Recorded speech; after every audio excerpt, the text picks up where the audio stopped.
Salut, c'est Wham qui te parle. Et aujourd'hui, on va parler d'un grand monsieur injustement mésestimé, moi. Tocard. Pour faire simple, j'ai commencé ma vie métallique à peu près au moment où j'ai commencé à jouer d'un instrument. Ça veut dire que pour moi, c'est l'instrument qui m'a amené au métal, et non l'inverse. Si je vous parle de ça, c'est parce que, en fait, ça a eu un impact sur mes goûts musicaux. En effet, je me suis aperçu que ce que je recherchais dans la musique que j'écoutais, c'était la même chose que ce que je recherchais dans la musique que je jouais. C'est-à-dire le groove. Et là, on peut se poser la question, quoi que c'est le groove? Eh bien, c'est une bonne question parce que le groove est difficilement définissable. Je me suis beaucoup renseigné, que ce soit en lisant des interviews ou en posant des questions à d'autres musiciens. Et j'en suis arrivé à ma définition personnelle du groove qui est, c'est la bonne note jouée au bon moment, celle qui arrive quand on a besoin d'elle. C'est ma définition et c'est ma définition de la musique groovy. On parle surtout de musique groovy pour désigner la musique noire états-unienne des années 70-80, notamment le funk. Mais le groove reste un élément important de toutes les musiques existantes.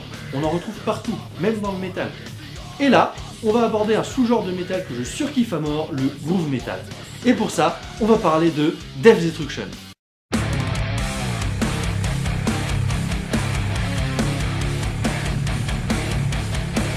Alors, Death Destruction, c'est un genre de super groupe de la ville de Gothenburg en Suède. C'est la ville où est né le death metal mélodique, puisque c'est le lieu de naissance des groupes comme Soulwork ou encore In Flames. Dans Death Destruction, vous retrouverez des membres de Evergrey ou d'Hammerfall. Le groupe sort sa première démo en 2004, puis en 2011 sa première démo live, et dans la même année sort leur premier album qui est éponyme. C'est en 2012 que sort leur deuxième album appelé 2. Le groupe se compose de 4 membres. Fredrik Larsson à la basse, Jonas Edgall à la guitare et Henrik Den Haag à la batterie. Je fais un point spécial pour le chant puisqu'il est tenu sur le premier album par Jimmy Striemel, qui lui aussi a un CV long comme le bras, et sur le deuxième album par Tony Jelikovic, qui lui aussi a un CV très impressionnant. Death Destruction, c'est 11 titres de groove metal headbangant à souhait. On retrouve ici toutes les rythmiques grasses, lourdes, typiques du style. Le groupe nous offre un véritable déluge de riffs accrocheurs, avec parfois des solos parfaitement exécutés. Niveau exécution, ne vous attendez pas à des tempos élevés.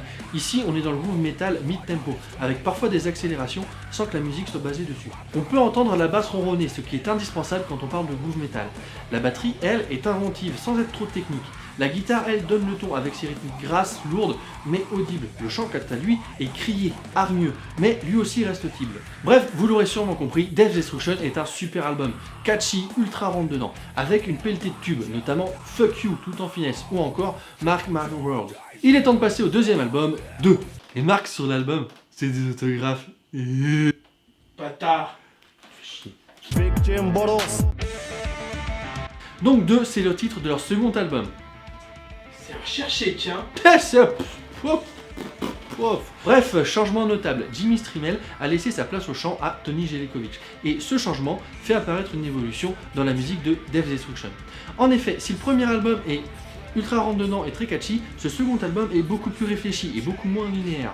Si les rythmiques restent toujours aussi groovy, on ressent un certain changement puisque certaines chansons sont beaucoup plus aériennes, sans chant crié. Tony Jelikovic est un chanteur qui arrive à moduler sa voix. Il peut passer du chant crié aigu au chant crié grave, et du chant crié au chant clair, et du chant clair grave au chant clair aigu. Au niveau du reste, la recette change peu, quoiqu'il y a certains changements importants, puisqu'on ressent une bonne influence progressive sur cet album. Mais cette influence prog ne change pas la qualité de l'album. Celui-ci reste excellent puisqu'il est blindé de chansons excellentes, notamment Divine Justice, ou encore la plus aérienne Death's Pilot, ou sinon la plus progressive Give It a Try. Simplement, 2 est un excellent album. Il est beaucoup moins linéaire que Death Destruction, mais aussi plus en dents de scie. En effet, il y a certaines bonnes compos à côté de compos plus faibles. Death Destruction est pour moi l'un des plus grands groupes de groove metal au monde. C'est même pour moi le plus grand groupe de groove metal européen. C'est peut-être pas parce que c'est le seul. C'est pas faux. Bâtard. Le groove metal, c'est encore un sous-genre assez peu connu, et surtout assez peu représenté dans la sphère métal, mais pourtant il contient un paquet de groupes qui déchirent. En Europe, on peut parler du groupe belge Channel Zero qui fait office de vétéran de la scène.